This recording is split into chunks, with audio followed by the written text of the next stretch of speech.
they're building a settlement. You support it? It depends on the settlement.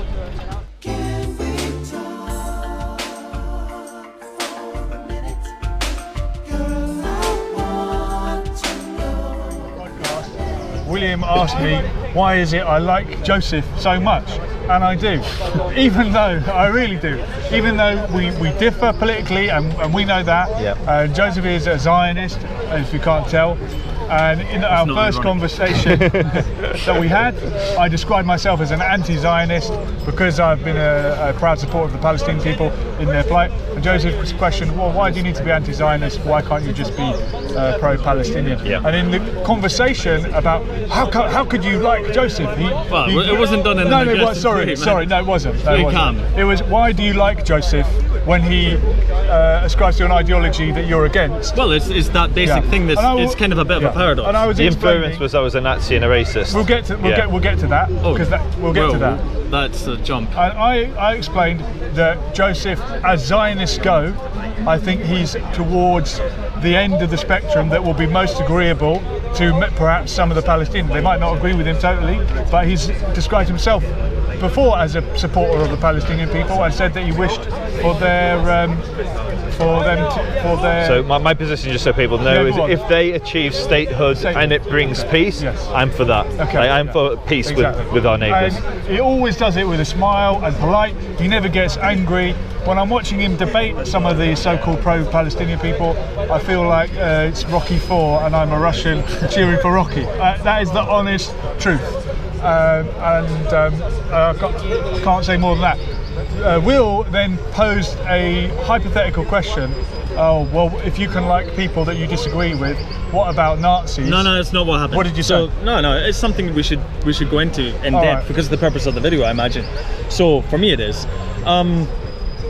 What was happening there is I was questioning the motives of the Zionists and what's happening in that area, let's say, and you said, well, they can justify it. And I said, well, okay, of course they justify. You justify them what's happening there. And I said, the Nazis also justified what they did. It doesn't mean that justifications are legitimate. That's my statement. Okay. We can play it back. So you can play it back if you want. That's a misunderstanding on my half, because for how I interpret it was Zionism is racism. Nazis are racist. How can you shake hands with Joseph? And so the natural, the leap, and it wasn't just me. It was brought to my attention. I missed the video, and then someone said, "You've got to watch this. They're calling you a Nazi." Yeah. Well, I mean, it's unfortunately the video is very short, and the audio is pretty clear, and that's precisely what I'm saying. Is that people make justifications for what they do. So saying they can justify it to me is not an argument. So let's get to the That's root. all. Let's get to the root then. And just be explicit. Sure. Is Zionism racism? I don't know enough about Zionism, but what I seem to see. Sorry? I would say some Zionists are racist. Yeah, that's fine, but some Muslims are racist. Yes. But Absolutely. if you get to the root concept, But maybe I can ask some questions to elucidate. Okay. Racist. As long as that first point is clarified, because that's very important. Because I wasn't naming you as anything. Okay. Because I don't know you. There is one point I do want to address, which I heard you say in another conversation, but we'll get to that. Maybe I can ask you: Is the Zionist movement specifically only for Jews? No. Actually, it's a very interesting question. Yes and no. So anybody can be a Zionist, but the concept of Zionism is the belief that the Jews should be able to have a state in their ancestral home. It's not the exclusion of anybody else, so there's enough space for multiple states. There's enough space within the Jewish state. It has, like, from its very inception, it's been a multicultural democracy. Like, it literally stipulates that no right should be denied to the non-Jew that's given to the Jew. So they basically have the exact same rights, Jews, Arabs, whomever the minorities may be. And so, yes and no. So yes, it is the national liberation of the Jewish people, but anybody can ascribe to that ideal or that idea. But could I go to Israel and become an Israeli citizen? If you convert to Judaism, yeah. But I can't. You can, and if you get a visa to work there, like you could in the UK, yes, you could. No, but to become a citizen. Yeah, you could become a citizen. A full citizen, yeah, with full full rights, with full without rights. being Jewish. Yeah. You said I had to convert them. As an example, there's a community in Dimona of black Christians who moved there and have full citizenship. They came from America, and they've literally got a little village. There's many examples. People working in Tel Aviv, Haifa. These are big high-tech industries. People move there, they take citizenship. So yeah, there are many non-Jewish immigrants that live there. But why did you say I would need to become converted? Because then it's easier. If you become Jewish, then you have what's called a right to live there, and it was established so Jews could escape the horrors that non-Jews had inflicted us in pretty much every nation we'd lived. Okay. There's some. I mean, hopefully you might be able to see my. I don't know what to say. Tension with the Maybe you don't. You might be a religious man, right? But the concept of saying that a certain area belongs to a certain people because of their race, to me that seems by definition racist. Okay, so let me play this back to you. Do you support the idea of Palestinian statehood? But that's my no. my My question. It's not exactly fair to. No. I will respond. I promise I'll respond. But I just want to know: do you support the concept of Palestinian statehood? I would imagine that would be beneficial to relations in the area. What is a Palestinian? Yeah, it's a great question. I mean, this relates back to the previous discussions I've had with many people about labeling and racial groups and ties to land, because I'm not really in favour of any of it for anybody, because I don't believe in it. But that's fine. So in my experience, most people who say that Israel is a racist endeavour support a Palestinian state in that region. Now that Palestinian state is based on ethnic lines. So before 1948, before the establishment of Israel, Jews, Christians, Muslims lived in that region. When the Jordanians took control of the West Bank and drove the Jews out, they enacted a law which banned Jews from living there and basically created an ethnic group, the Palestinians.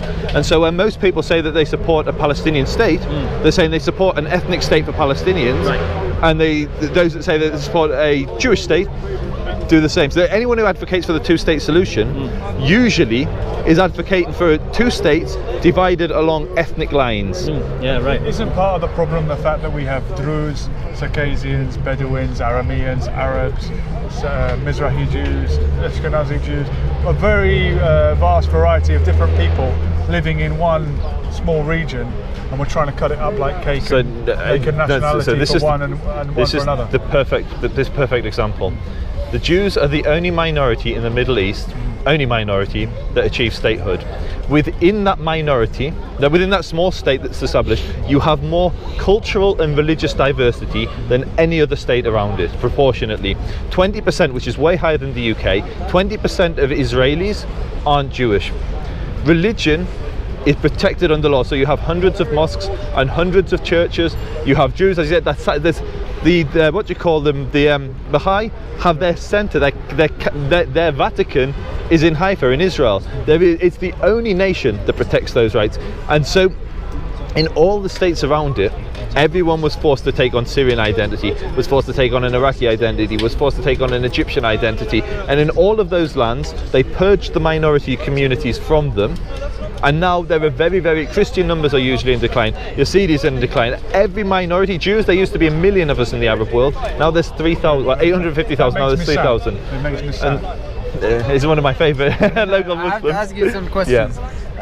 Okay, so at some point you did say that you told Will that he has to convert to Judaism to have a right. To have a right rather than a privilege. In Israel, right? Yeah. Okay. So don't you believe in that sense it's really privileging one race over the other? To respond to that, in the same way that the Palestinian state was created in the West Bank and Gaza, I would think it's absolutely legitimate and acceptable for the Palestinians to open up the right to return for Palestinians around the world, and I wouldn't consider that racist. Okay. Look, the idea, I know. Join in, man. I know accepting it. Join in. Accepting it on the Palestinian side doesn't make that particular idea, the idea that they want to implement less racist. Regardless, it is. So I'm going to leave a real simple quote, which is literally one of my philosophies. 6 million, racism for me is 6 million Jews being murdered in the Holocaust.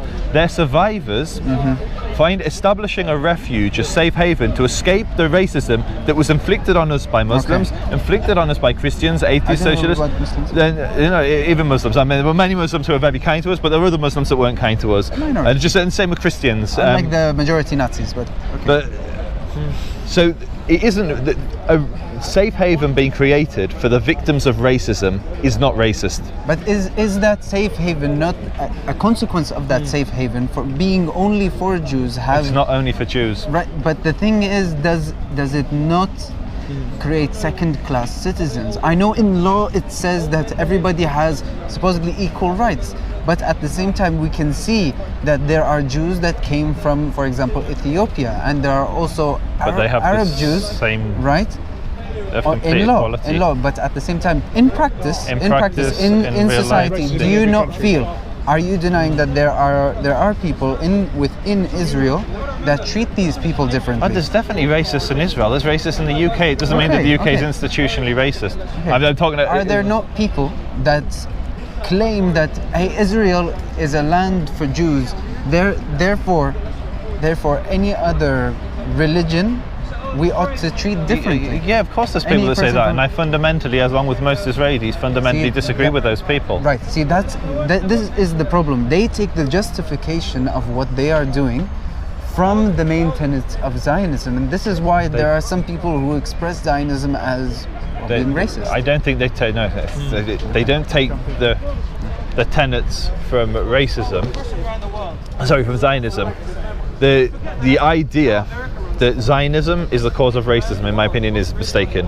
Racists exist. So most of the racists I know in Israel are people who've lost family to Arab terrorists, are people who came within the you mentioned the Arab Jews or Mizrahi Jews. They predominantly vote for more right-wing leaning figures in Israel because they lived amongst Muslims and were chased out of their homes, and so they harbour prejudices based on the suffering that was inflicted on them. And this is a tiny minority of Israelis. The overwhelming majority of Jews in Israel aren't racist. That's why there's so many social experiments done, which you can watch on YouTube, where people have discriminated against Muslims or Arabs in shops, and then all the Jews have the Israeli Jews have come to their defense and said, this isn't our way. One more question from me, Joseph. You mentioned that Israel is 20% non-Jewish. Yeah. I'm quite proud of that fact, yeah, which is good. Well, what percentage would be acceptable for you for it to remain a Jewish state? So does it need to be 51% Jewish, or what? So I don't like talking percentages. What I like to talk is values and protections. Okay. So for me, what a Jewish state means is that the values of that state are there, and the protections are that Jews around the world can escape persecution. Now, as it's a democracy, if you have, for instance, if you had the right to return for all the Palestinians that lived outside, they came in, it's highly likely that they would vote out of existence those protections that protect the Jewish people. And so it's the same question you've got in the UK. Yeah. If you bring in 70% of Iraq and dump them in the UK, the character of the state will fundamentally change. It will resemble more Iraqi culture than it would British culture. That's interesting, because just to jump in there, I'm not a spokesman for Tommy Robinson, but is that not an argument that they also make? Yeah, no, it is their argument. Because we were just deriding them like fuck right there a minute ago, and you made the same argument. So my issue with Tommy Robinson but is... you know what I'm saying, that's the same argument. So I think it's just so people are very clear what my position is on Tommy Robinson. My position on Tommy Robinson is his prejudice against Muslims I find intolerable. I think there's things that he said that have grains of truth in them. I don't think that everything he says is just fantasy. Okay, so like you said, if they said the right to return, they went to Israel, voted out the protections for Jews, and then it would be a catastrophe all around. So you want to stop that from happening, right?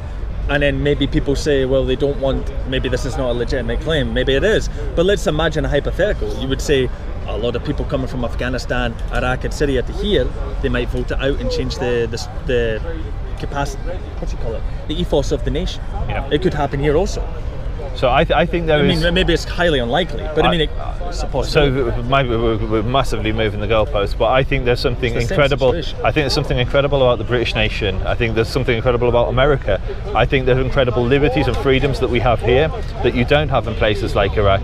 And I think that the British people should do everything they can to preserve this incredible nation that they've built up. That doesn't necessarily mean you have to pull up the drawbridge and stop any immigration. Of course not. No. But I think people who move to this country should be aligned with British values and British culture. I think there is certain. Is that racist? But I don't believe it's racist. Okay, No, does that- but maybe you do. I don't know. No, I don't. not particularly. No, Yeah. but I wanted to ask you that Yeah. question. does that not go against multiculturalism? I'm though? not. I don't believe. I think multiculturalism is really problematic. That's But, but you are okay with it in Israel. So Are you okay with it in Israel? So the problematic aspect of multiculturalism is that if you divide a nation and preserve distinct cultures, those cultural collectives will naturally compete with each other for resources, for material. So what you have to be very careful when establishing, and I think multiculturalism is the wrong word, to have a society that protects the rights of all the individuals, you have to effectively, and creates a very cohesive society, you need to create a strong national identity. And so within Israel, you have Druze Arabs serving in the IDF, you have Bedouin Arabs serving in the Israeli military, and every sphere of government, they all strongly identify as being Israeli. The biggest problem area in Israel is when you have groups competing, and the two biggest groups that compete in Israel aren't Jews and Arabs, it's religious Jews and secular Jews, and there is big competition for almost the soul of the nation there. We've seen some of that. And so for me, I think multiculturalism is the wrong word. I think I am eternally grateful that Britain took in my family as refugees, and every synagogue in the UK every Saturday says a prayer for the royal family and the government out of gratitude for granting us refuge here. We largely assimilated and become British, but I think those communities that segregate themselves from wider British society, they do become problematic, and they do. And so, Do you not believe that it's a bit problematic when there are English people? These are 2 points. When there are English people that live in their own communities, and then there are Muslim people living in their own communities here in Britain, and they don't necessarily intermingle because they don't want to intermingle. I think that's a problem. Yeah. That's problematic. Second of all, you made the point that if someone was to immigrate to the UK, they have to take on board some of the British values. First of all, what are British values? Second of all, what if a British value goes against their identity? Like, for example, I'm Muslim, right? And the British value, for example, tells me people are free to worship whatever they wish to worship, and that means your kids as well. And I will not accept for my kid to worship any other god but Allah subhanahu wa ta'ala. So how do you try I think we're on a new topic. Well, can we? There's one more point I wanted to yeah, raise. keep going. Sorry, bro. Just come because back of to the video and something that was mentioned, something I do want to ask you. So I'll take the opportunity. The building of settlements. You support it? It depends on the settlement.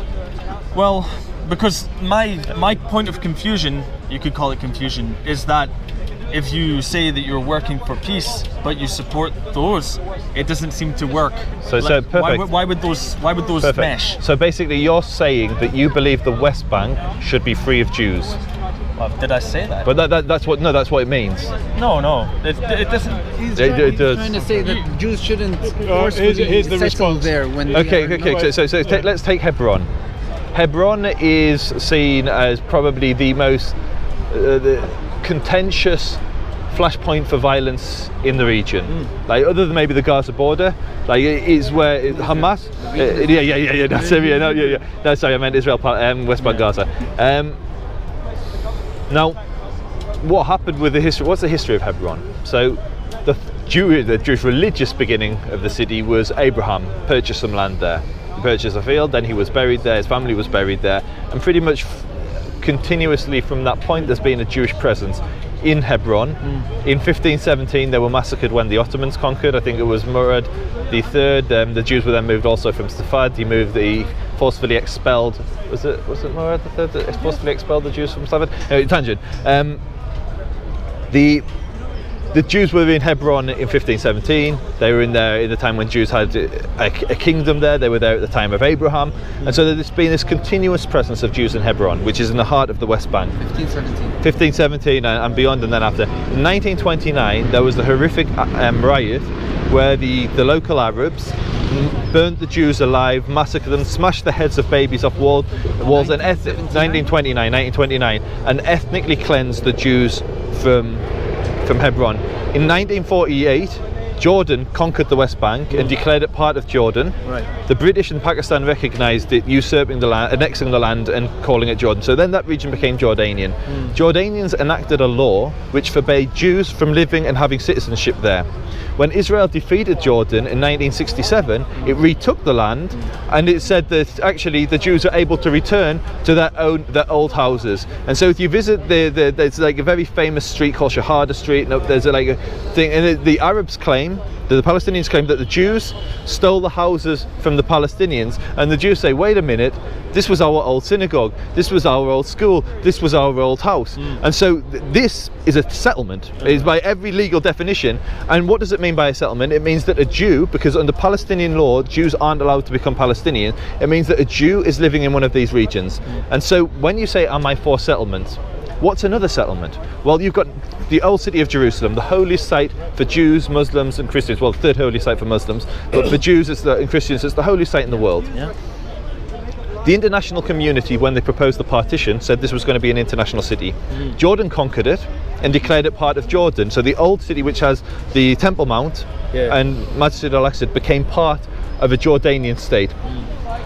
When Israel retook the land, because the old city of Jerusalem for at least 150 years had a Jewish majority, it said actually the Jews are allowed to come back to their most important and holy city. Now you could say that's a settlement, and I would say, but mate, we were living there before the Muslims, we built the city and we returned to the city and we've had the majority population for years. And so it's not so simple as... Right, no, okay, So I understand that. your argument seems to be, because of these crimes in 1929 and at other times, Jews are only safe to live in the West Bank if they are in segregated communities. Not even segregated. I don't even think Jews should be segregated. I hate that Jews are segregated in the West Bank. I think they should be able... I wish Arabs and Jews could live side by side in the West Bank. How many Jews are there? We all wish that. In Hebron, there's so 3% of Hebron is Jewish, and it's a few hundred Jews, I don't know the exact number, that actually live in the city of Hebron. How many Arabs are there? I don't know, tens or hundreds of thousands. I think it's the fourth biggest city. I believe city. the Jewish community are heavily guarded by many. There's more soldiers present than the actual Israeli citizens. Yeah, and you have to ask, but why? You do have to ask, but why? And there's a friend of mine I wanted to bring here today. Unfortunately, he's giving a talk. Who's the spokesperson for Hebron? He would have been perfect for this conversation. He's in the UK. Well, something else to say, just to continue it, is that I have to admit I'm not an expert in the region, but I'm quite interested in, you know, the morality of these situations, because it seems to me that if, let's say, the international community or the UN is saying that building more is not a good thing to do, why continue? Because, quite frankly, I don't give a damn. Personally, what the international community said.